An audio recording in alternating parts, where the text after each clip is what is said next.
Good evening. My name is Emily Ago. Welcome to News Now on TV360. The People's Democratic Party, PDP, has denied claims by the All Progressive Congress, APC, alleging that it is a sponsor of the Islamic sect Boko Haram. National Chairman of the APC, John Odige Oyegun, at a press conference said it now knows that the presidency and the PDP are sponsors of Boko Haram, courtesy Australian Dr. Stephen Davis, a man hired by the federal government to negotiate with Boko Haram for the release of the Chibok girls. Dr. Davis had, in an interview with international TV channel Arise TV, named former Borno State Governor Ali Modu Sharif and the former Army Chief General Azubike Ihejirika as the sponsors of Boko Haram. Odige Oyegun had said that even though the federal government had always linked the APC to the insurgency in the northeast, Dr. Stephen Davis' revelation had finally vindicated the APC. However, the PDP, in reacting to APC's statement, said that the APC was only exonerating itself from blames of promoting the insurgency and urged it to speak on other issues revealed by the Australian negotiator, Dr. Stephen Davis, on the activities of Boko Haram in the country. Meanwhile, former Governor of Borno State, Senator Ali Modu Sharif, has denied allegations by the Australian negotiator Dr. Stephen Davis that he is a sponsor of Boko Haram. Dr. Davis had named former Borno Governor Ali Modu Sharif and a former Army Chief General Azubike Ihejirika as the sponsors of Boko Haram. Sharif said, while speaking at a press conference in Abuja on Wednesday, also denied that the political group he founded turned into the Islamic sect Boko Haram. He said that the accusations were unfounded, adding that he would seek legal action against the Australian negotiator. Following the first case of the Ebola virus disease recorded in Port Harcourt, Rivers State, Governor Rotimi Amechi and the country representative of the World Health Organization, Raoul Vaz, have vowed to work together to combat the virus. Both men spoke at a meeting in Port Harcourt yesterday, where Governor Amechi assured Vaz that his administration would effectively curb the virus with the support of the WHO.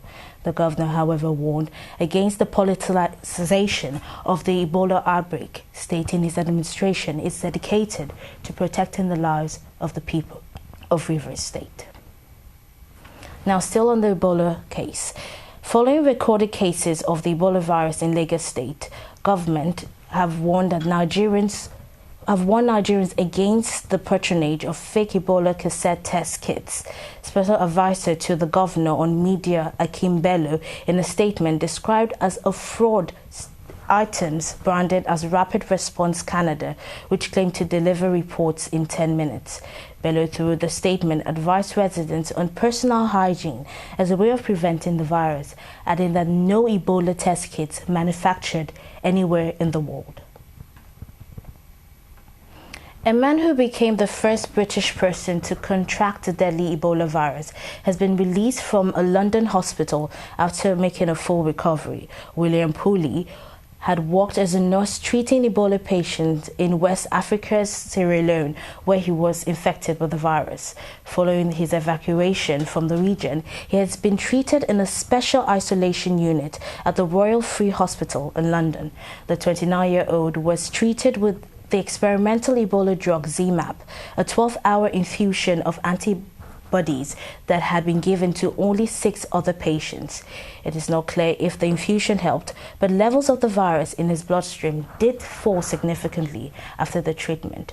Around half of the 3,000 people infected in the outbreak, which started in Guinea, have so far died. Now moving on to politics. With the governorship election scheduled to hold in Adamawa State, October 11th, the Independent National Electoral Commission, INEC, says it will on September 9th begin the distribution of permanent voters' cards to voters in the state. INEC, in a draft released on Wednesday, said the distribution of the cards will run from September 9th to the 11th.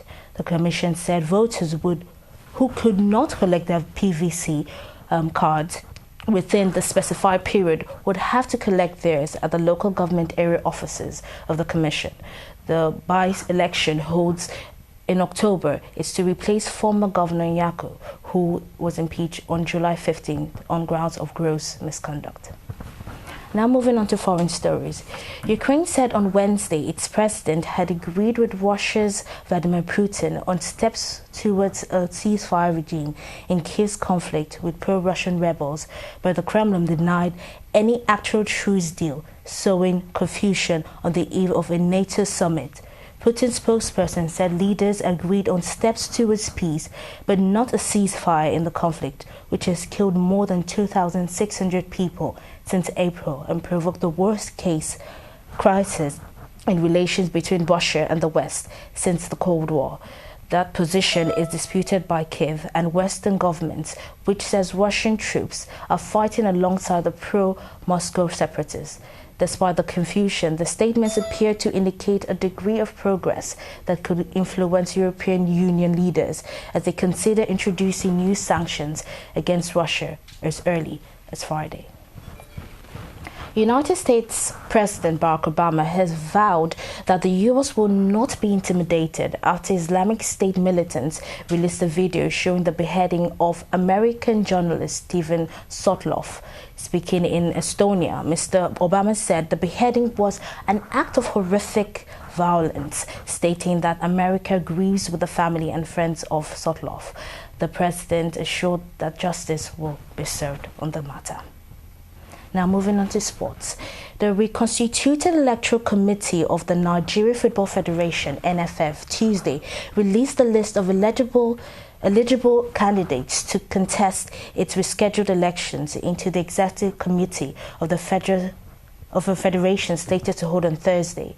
The office of the President of the Nigeria Football Federation will be keenly contested for as 7 candidates will lock horns following FIFA's non-recognition of Chris Gawa faction. According to this list published on the website of the committee last night, Alhaji Aminu Magari was not one of the candidates to contest for the office of the presidency. And that's it for the news tonight. Thank you very much for joining us. My name is Emily Agu. Do have yourself a lovely evening. Goodbye.